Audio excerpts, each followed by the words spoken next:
Hi, welcome to Sipping Tea with Sabrina. In just a second, we'll be sharing the tea on creating synergy in the boardroom. Now, this is one of my favorite topics. Y'all know this. I love boards of directors, so I'm so happy to be talking to someone today that has that same passion for it. But if you've never met me before, my name is Sabrina.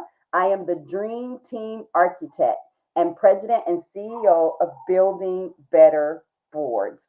I specialize in building elite leadership teams for corporate and nonprofit boards and CEOs, turning high level potential into extraordinary performance.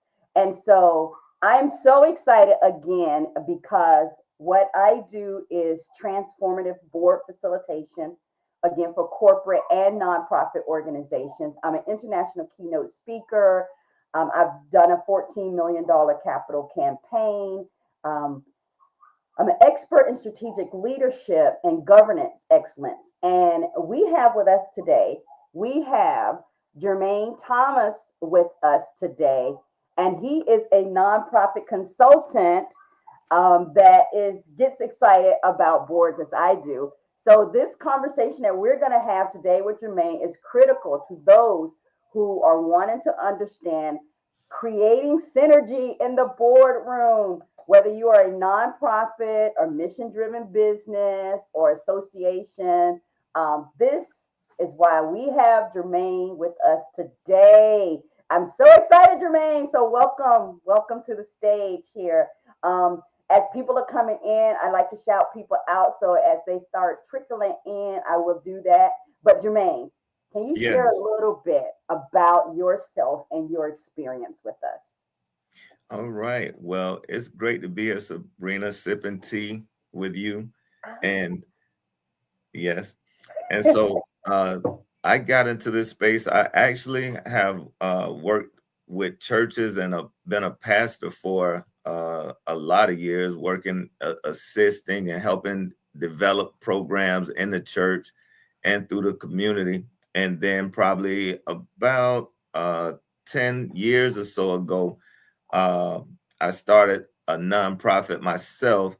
And then starting that nonprofit, I had a lot of passion, but I didn't have the acumen to do a lot of the management pieces.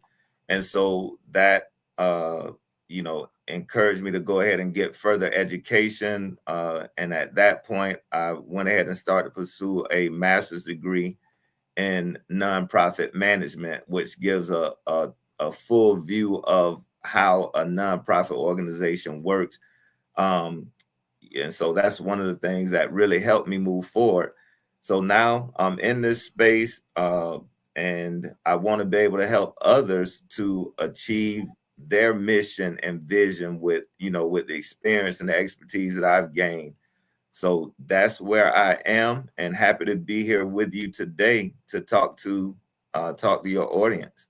I'm so happy. It's always amazing to me when I hear a little bit of your story and how you said I had this gap, so I went back and got my master's degree in nonprofit management.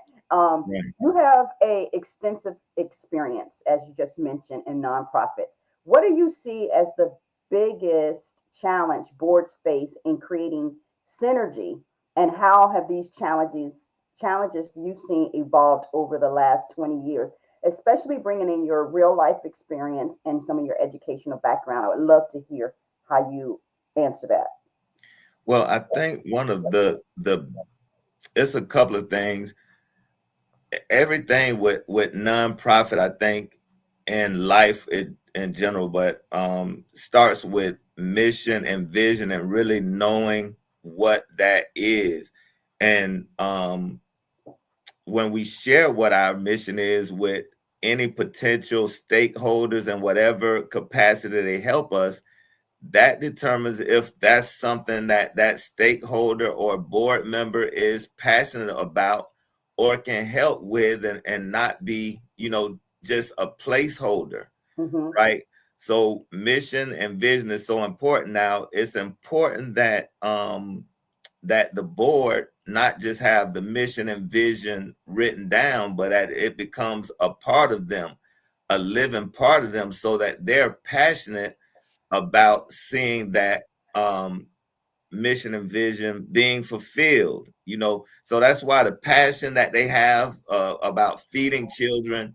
Maybe at some time they was a hungry child, right? But now they're a successful business person. Maybe at one time they were on critical condition in a hospital, helped them and saved their life. They're living with a heart transplant. Mm-hmm. Mm-hmm. They're passionate about this because they live it. Mm-hmm. And then also the mission and vision that the organization have, they don't only again have it written down, but it's a part of their life. So then when they get the opportunity, right, to Mm-hmm. in contact with whoever it is out in the world, they're sharing their mission and vision and can authentically connect, right? And Right. authenticity is important. So I'm going to say this. I'm going to stop it right there as far as the mission and vision. But it is so important that we get that buy-in and that authenticity with the board. Yeah. I think another. Go ahead. Go ahead. No, no, I was going to say what keeps popping up for me as you're speaking is the three P's that I always say board members need to have. And I learned this from someone else, but it's passion, which you repeated, purpose, which you repeated. I didn't hear the power. Mm-hmm. And usually the power comes with like the people, those that can leverage their influence in the community. So can you add on the power, because you did a very good job at passion and purpose, but a lot of times what I've seen is we don't think about that power intentionally. What are your thoughts around that? Yeah, I think that's good, and I think we all have a community, right, Hmm. or a area of influence, and that's where I was going, like with the authenticity of who we are, and then when we're in certain spaces, we can share the mission and vision with authenticity, and people just really feel that passion, and they get into it, they start to buy into it because you're into it, right? Right. Right. So yeah, I think that whatever area of influence you have, right, and then also I think moving forward into creating those areas, right? To carrying that passion to a particular place, or creating groups, right? Or drawing people to what you're doing. But yeah, so if you're a business person, right? Yeah, you can use your connections at certain levels to share the importance of feeding, the hungry, of clothing those that are maybe orphans or something, whatever the cause may be. But yeah, that can be our power, I think, is understanding our mission, having a passion about it, and then being able to share it with whatever our community or sphere of influence is. Beautifully said. Thank you for tying that in. That really makes sense to me. So I know one of the areas that you also specialize in is strategic planning.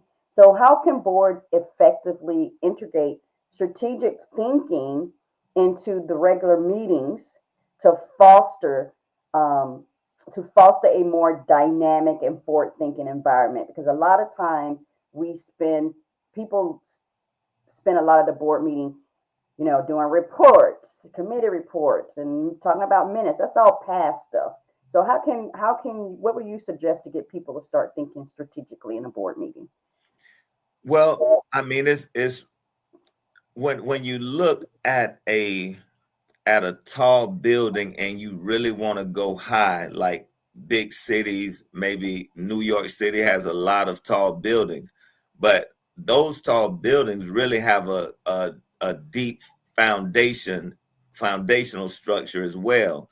So in order to build high, right, you have to dig deep and do some preparation, right, in order to really go up high, right? And that's what we miss. So I think one of the things that boards have to do is set aside some time for, number one, development of themselves and understanding like what they need to do, right? So that's number one, so they can understand what the tasks are.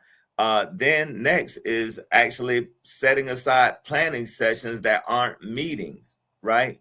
To kind of plan either, and maybe that can start like every year to kind of Mm. revisit what we're doing. Maybe around, you can set your time as I don't know if it's September, I don't know if it's August, right? But you can't start planning for the year in January. You have to start planning for that 4 or 5 months ahead of time in order to be able to hit the ground running.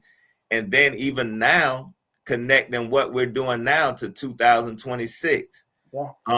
And so it's all got to be that planning, and connectivity and building momentum. So development and training, I think planning is not wasted time, right? You got to take that time out aside from meetings, whether that's like retreats, whether that is quarterly planning, because it's so important.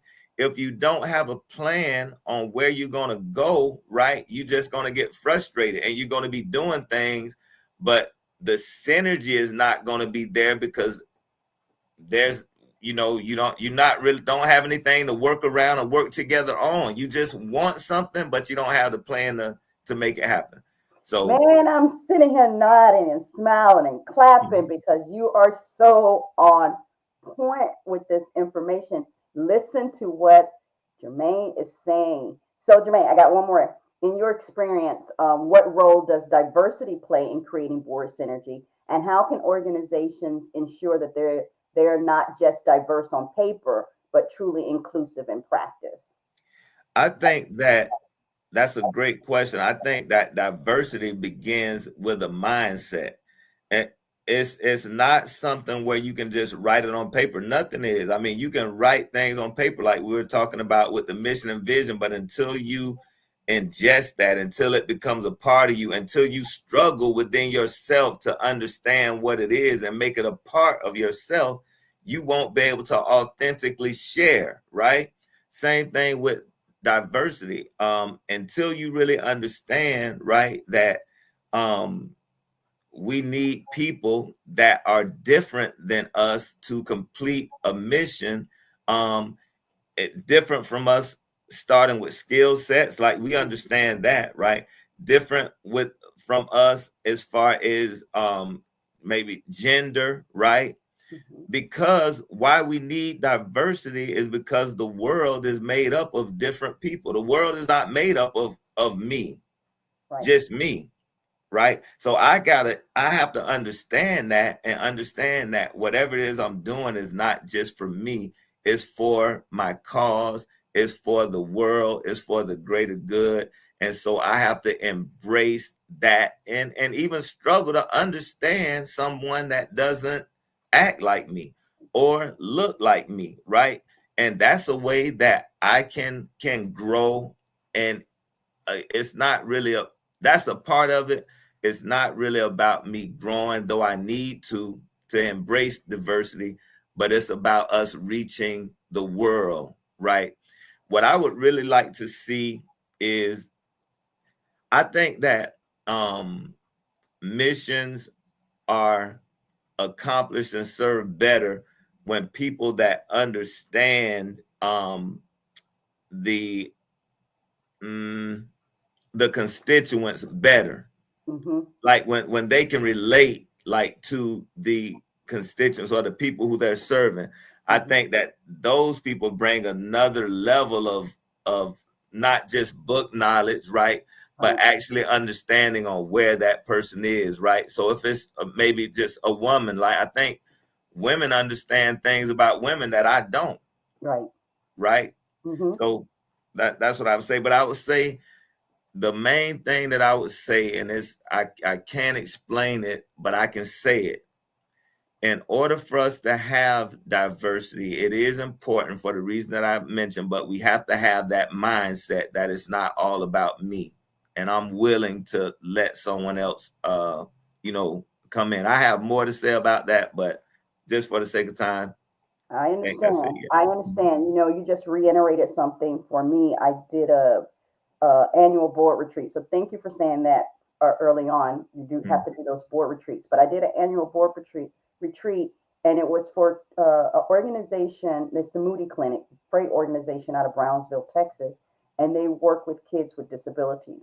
Mm, And two of their board members are parents who have kids with disability, and they're very passionate about it. And they set the tone for that whole retreat and reminded people why we were there. So what you said is so spot on. mm, And I know it's spot on because you work with organizations of all sizes. mm. So how does strategy for creating boardroom synergy differ between small organizations, grassroots nonprofits, and larger nonprofits? And then you even have more established organization. What do you see in that arena? I think that there are some different challenges, right? Hmm. But when I think about strategy for boards or for anything, I think it starts with like gap analysis, right? Not just what I'm thinking, but what's going on in the industry, Hmm. right? So if I can see what's going on in the industry of organizations my size, how does a healthy board operate of an organization my size? How does a healthy nonprofit organization operate at my size, grassroots, small, large, right? And then I look back at myself or my organization and see how we're operating. I can see the gaps that are there between where I am and where I need to be. And now I can start to take some actionable steps to get to where we need to be, whether that is training, whether that is bringing a consultant along to help us just move along to get those steps. Because so that's number one is understanding the gaps wherever we are. Then from understanding the gaps at whatever small, right, grassroots, small, large, um, then we can start to make some actionable steps, and we can say this first 3 months, this is what we want to try to do. This year, we're going to focus on this, and then you start to move the needle and you become, more healthy, right? You start to be able to implement those things and then also write things down so that the things that you're doing, you can share those with new board members that come along so that they can be a little bit further along and they can start implementing those things. And then you start evaluating to make sure, that they're on point, that they're on track. So I think that the gap analysis, again, seeing where we are, gives us some steps to see where we can improve and take some actionable steps, no matter what size the organization is. Wow. So thank you for sharing that. Look, if you're just joining us, welcome to the broadcast. We're currently talking about creating synergy in the boardroom. And man, we just covered a lot. We talked about just immediately, we talked about gap analysis, but we really talked about the importance of planning and making sure that your board is thinking strategic and not just talking about it, giving some examples on it. So Jermaine has hit some real points here. I'm going to encourage you, if you just join us, to go back and listen to this. You're going to be able to find it across YouTube, LinkedIn, Facebook, so you can find this. And it's going to be repurposed into a podcast. So this is a fabulous conversation. Thank you so much, Jermaine, for bringing your knowledge to this stage. I got another question for you. So, can you share a success story where you helped a board overcome significant dysfunction to achieve like remarkable synergy? And what was the key turning points? Right. And I'm gonna share that because you're asking me, and then if possible, if we get the time, if we can go back to the small, the grassroots, the small and the large, I have something to share in that space. Go ahead But and share that, and then but answer the next question. oh, so you gonna remember that Oh question yeah, that I you just. remember. I am going to remember that question. I was Okay, cool. so excited about your answer to that question, so I got it. All right. So as far as the grassroots, one of the main things is the challenge is getting started, right? So it's making sure that you find people that are passionate about what you're doing, because so many times, like as a small nonprofit, you just want to get placeholders, you just want to get your board together, and then you find yourself stuck in a particular place and you can't move because maybe the people aren't passionate, they're just your friends. Yep. But they don't have the passion, they don't have the practical acumen to move you. So your board members, you can't even have a nonprofit organization in the US without having, you can't have a nonprofit organization without a board, right? So that's why sometimes we just get anybody we can, but you want to get people who are passionate, you want to get people who are have some kind of practical um skill set or definitely willingness. So that's for the small. You want to try to start that way and then start to move that way if you can as soon as possible. Then I think for the small nonprofits, I think it's about, again, still picking the right, continually looking to pick the right board members that have the right KSAs. That's what, those that have knowledge, right? Those that have the skill sets, and those that have the abilities, and those that have the time. So those KSAs are going to be important. And the good thing about being in a nonprofit sector is that a lot of the skills from the business world, a lot of them are transferable, but with training like Sabrina and myself offer, you can really hone in and transfer some of the skills you have from business to the nonprofit, and so you can grow. You can grow. So that's a good thing.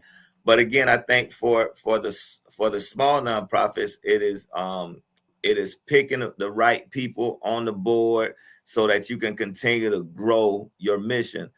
I think that with the larger nonprofits, it is not losing yourself in your success, because you get to a certain point to where you have a lot more money than you had, but now you don't really like what's next. That's where the mission and the vision still really keeps you grounded. And you can expand, but you should be expanding around what you're about. If not, you can create something new. But I think that that's one of the challenges with larger nonprofits, is that once they get the success, it's kind of a challenge to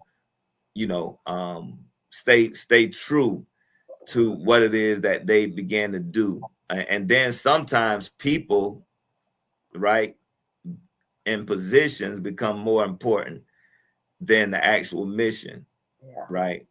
Yeah. So those are just some things that I want to share about those 3. I'm glad we went back. I'm gonna change your KSA just a Mhm. little bit because you said Okay. it. So I'm gonna call it KSAT. Okay. Knowledge. You said knowledge, skills, ability, time. That KSAT. time. I That love time. that. And time, because you said and time. So I'm like, oh, that's like KSAT. I can Hmm. remember that. Man, that was so good. A very good illustration of where people are in those stages. So thank you for saying that. Now, I didn't forget my question. All So, right. can you share a success story where you helped a board overcome significant dysfunction to achieve remarkable synergy? And what were the key turning points? Right. So actually currently helping an organization that I've been helping probably for coming up on a year or so.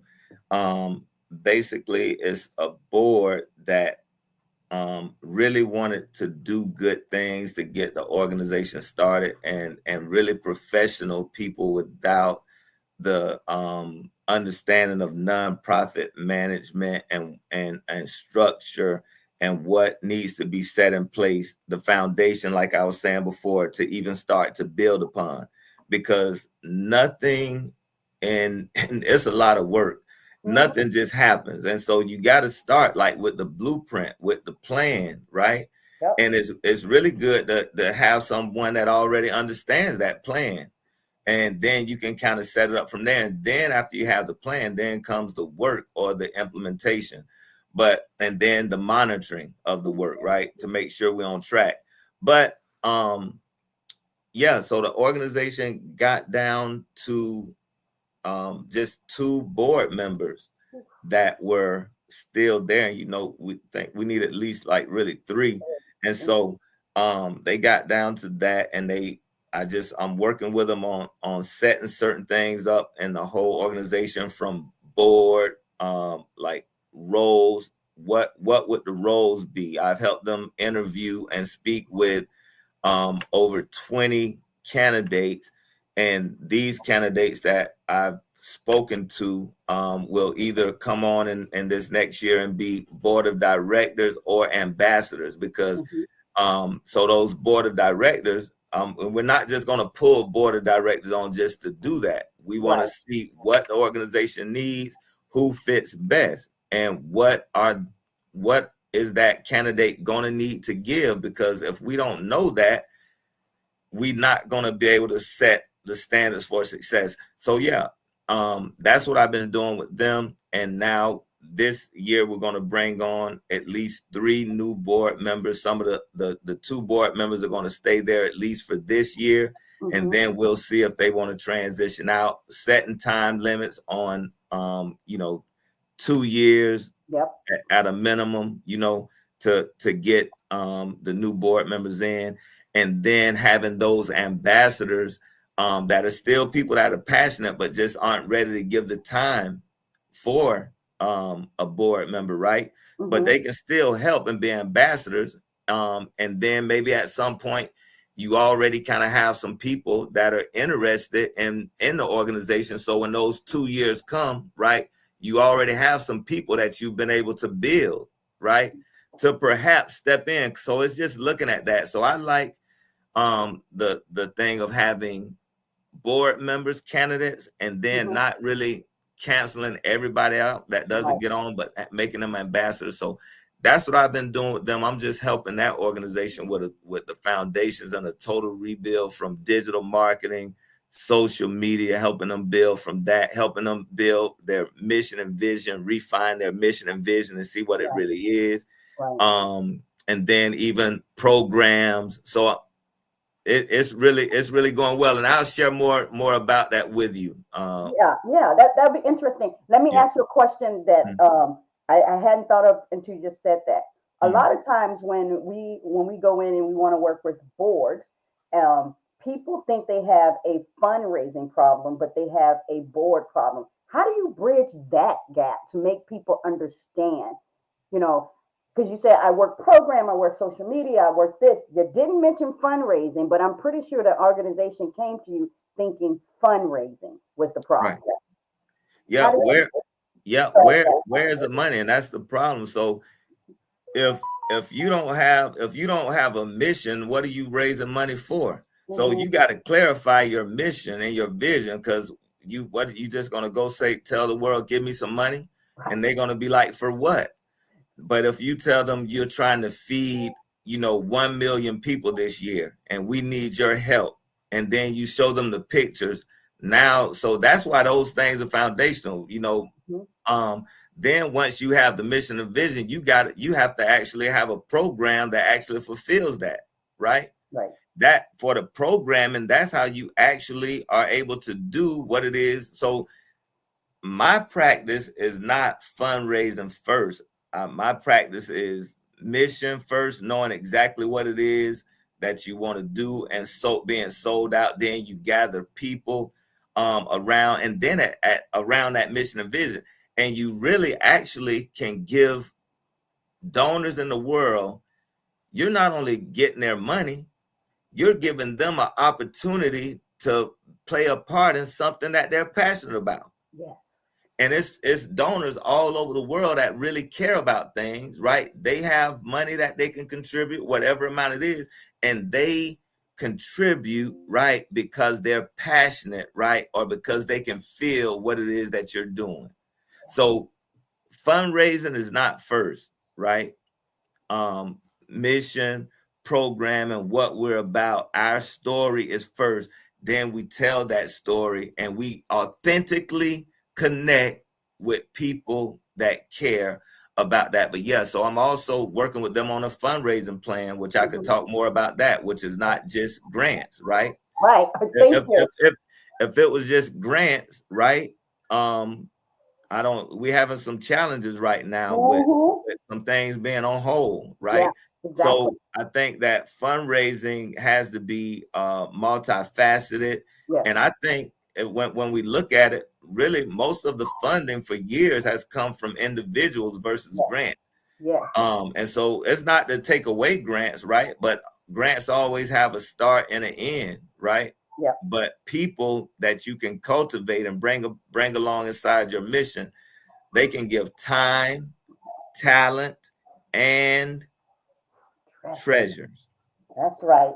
Man, you're right? after my own, you got after my own heart. I knew this was going to be a great conversation Yeah. when we talk. So you mentioned a couple of things, but how can boards effectively balance their governance responsibility with the need to be innovative and responsive, especially in today's fast-paced nonprofit landscape? I mean, you alluded to that. Things are happening around us. So how can they effectively balance that? So I think that number one, I'm thinking because this is important. Then I want you to ask me that question again. Mm-hmm. But when we think of fundraising, I said the mission vision. We talked earlier about the board buying Mm-hmm. into the vision, right? See, Mm-hmm. that's what it's all about. When they buy into that with their passion, with their understanding, they also need to buy into it with their wallet too, with Got their it. wallet, Yep. right? Mm-hmm. So the board needs to be giving, Yep. right, to it. They need to be responsible for going out, and we can set up things for the board to empower them, like almost like a peer-to-peer fundraising. We Yep. can give them tools so Yep. that when they do get in places of power, like you said, right, that they can actually say, hey, these are some steps, or this is something we're doing this month. You can come by. So we number one, they give, right? Mm-hmm. Then we equip them with something like peer to peer, but Yep. it's just board so Yep. that they can share with their peers and give them opportunities to give, right? So yeah, I'm just kind of tying that in that, yeah, like you said, fundraising is important. A fundraising plan is important, right?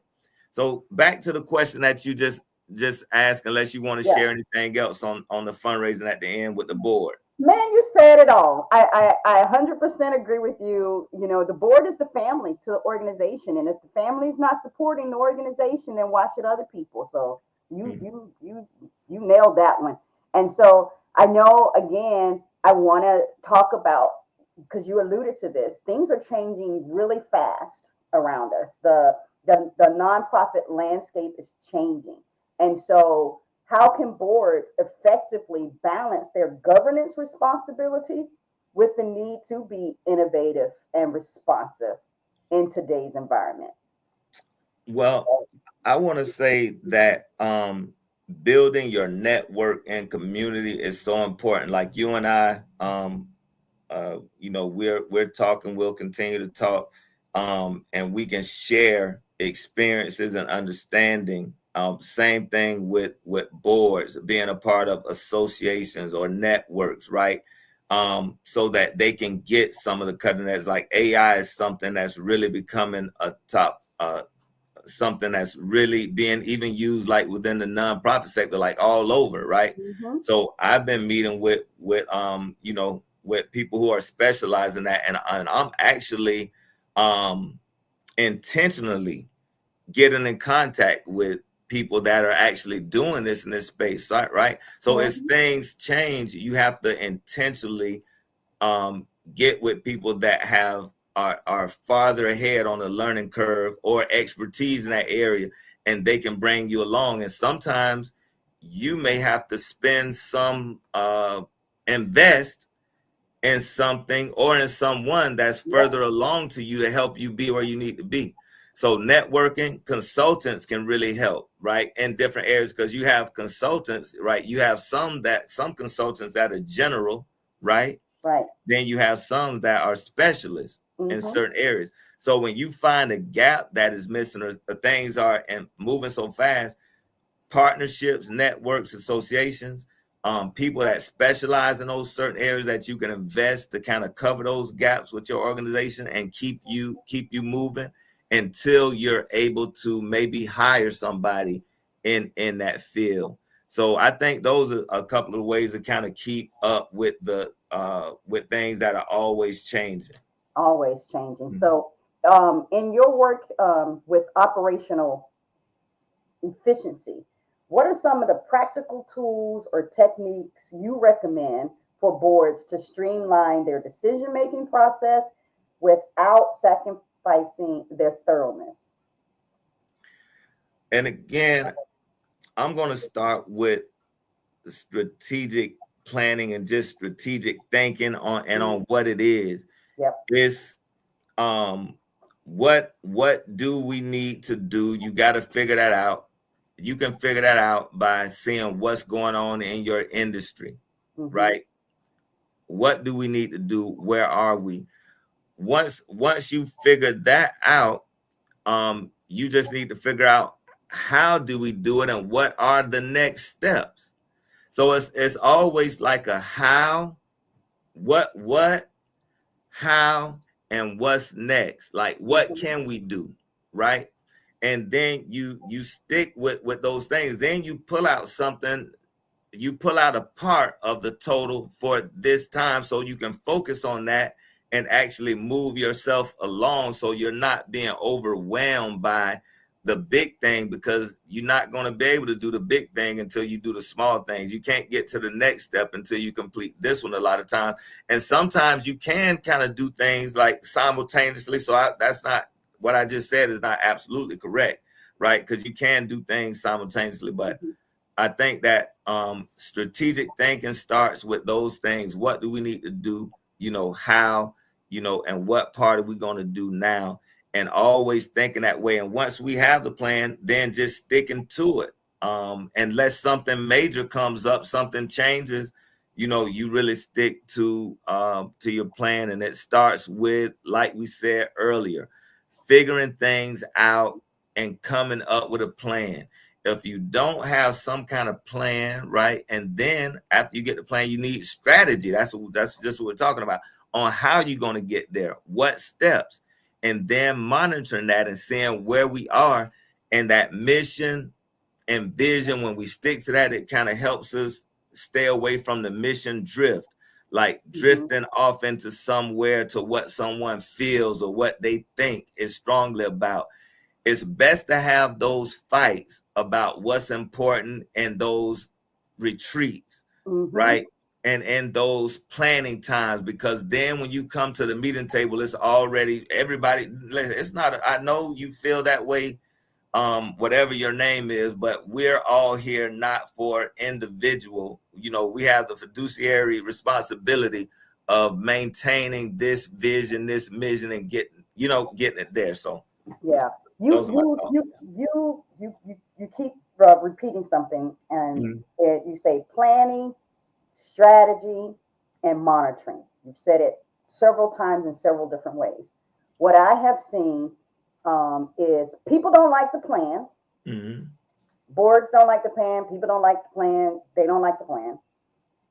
They immediately want to go to strategy, and they throw things at the wall to strategize, and they don't like to monitor. Mhm. So what you're saying, and I want people to hear what you're saying. Every question that you have answered goes back again to you have to pause and plan. Pause and For plan. I like that. pause and plan. You gotta pause and plan. You can't just keep moving and thinking and thinking and you gotta pause and plan. And then you mentioned the gap analysis, and your strategy should be based on real data Mhm. and how we're going to move this mission forward, because we understand our mission and we understand our vision. And then it's not just creating the plan, you got to monitor the plan. Mhm. So, what you have said, if people don't get anything else, that is brilliant.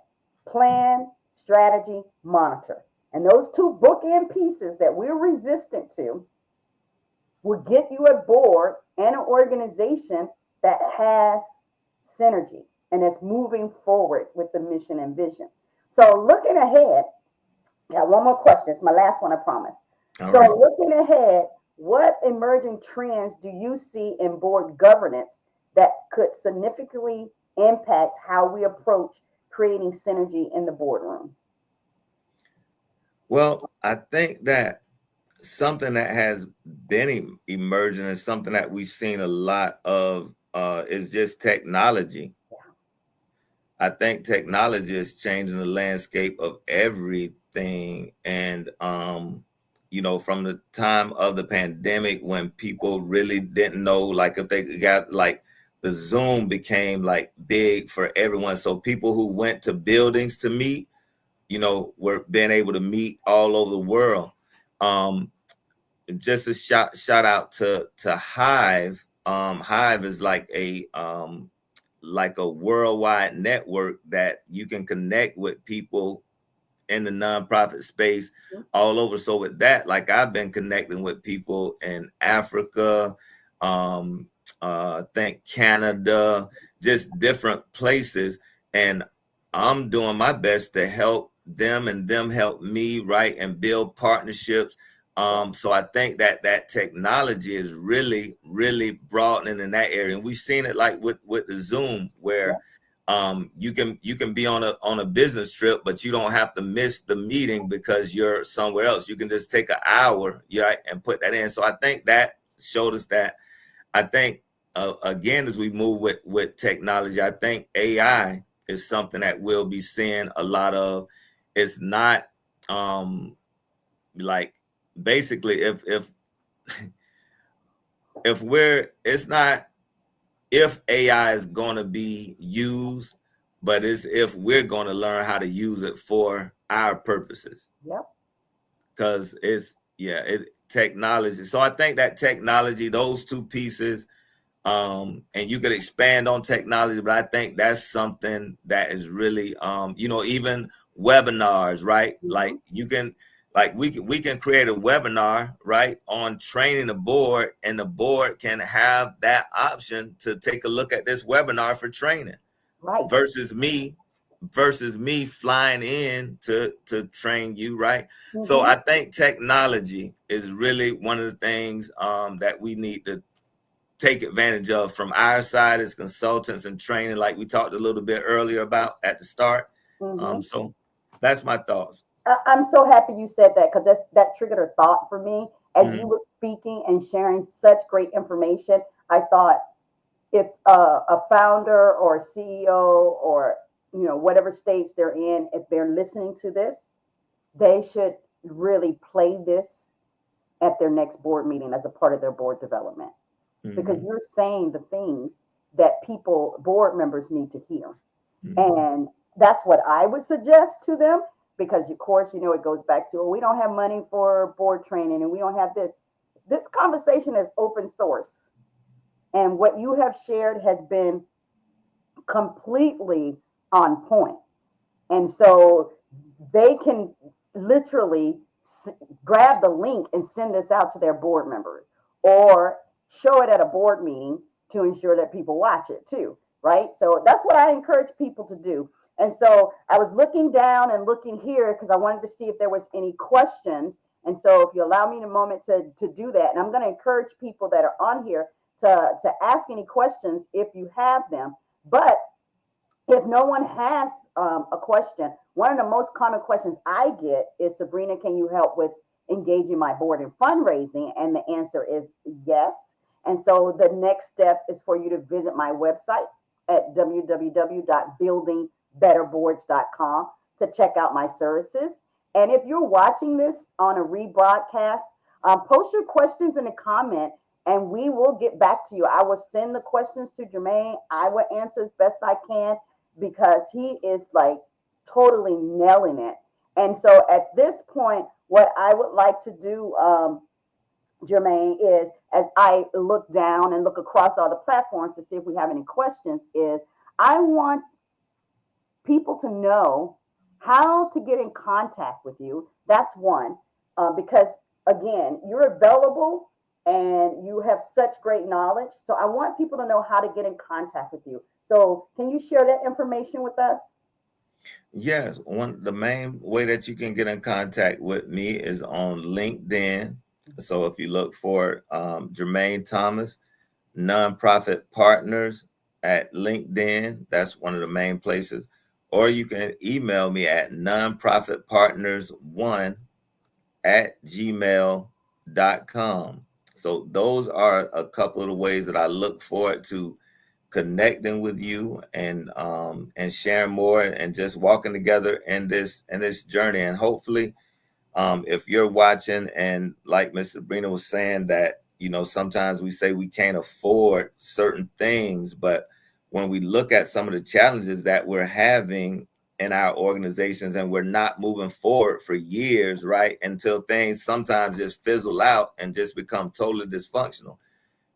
It's some things we can't afford not to do. Like we have to do it because it's necessary. It's investment in moving us forward. So yeah. That is an awesome thing for you to say. We got hearts, likes, a lot of comments across there, 2 shares, views. So I want to thank you again, Jermaine, for reaching out. So Jermaine reached out to me via LinkedIn, and we had a conversation, and I knew right away we were on the same page. So thank you so much for reaching out and for connecting and sharing your knowledge on this stage. It has been very refreshing, and it has been very not only refreshing but affirming, because what you have said, planning, strategy, monitoring, is so on point, and it's what I find that a lot of our industry nonprofits struggle with. And with that in mind, I know you just said some words, but I want to be able to just give you the final words as we exit out. Well, I want to say thank you, Sabrina, for your work. Starting just working in nonprofits like a while ago. I think you were working with, was it Boys and Girls? Yeah, Boys and Girls Club, 20 years in the Yeah. trenches. So just doing that work, so many touching so many lives of kids in that area, and then raising the fund that goes towards the mission and the cause, which actually helps people, right? So thank you for that, and then thank you for continuing even after you've moved on from that, but now you're helping other nonprofits to um, you know to move their mission forward. So that's just an awesome thing to do, Thank you. and I want to just encourage and I thank all of the nonprofit leaders, volunteers who are watching, that do what you do because you're passionate and you want to see a change. You want to see improvement in someone's life who might not have enough money to do it themselves, or might not have enough education, or the government is not funding a particular thing. What you're doing is super important, and people like Sabrina and myself are passionate as well, and we're here to come alongside you in whatever way we can to help you fulfill your mission and your vision and touch the lives of others. So thank you again, Sabrina. Thank all of you for the work that you're doing, and I look forward to meeting some of you at some time. I'm always available. Thank you so much. And that is Sipping Tea with Sabrina. Y'all be blessed, and bye bye. All right.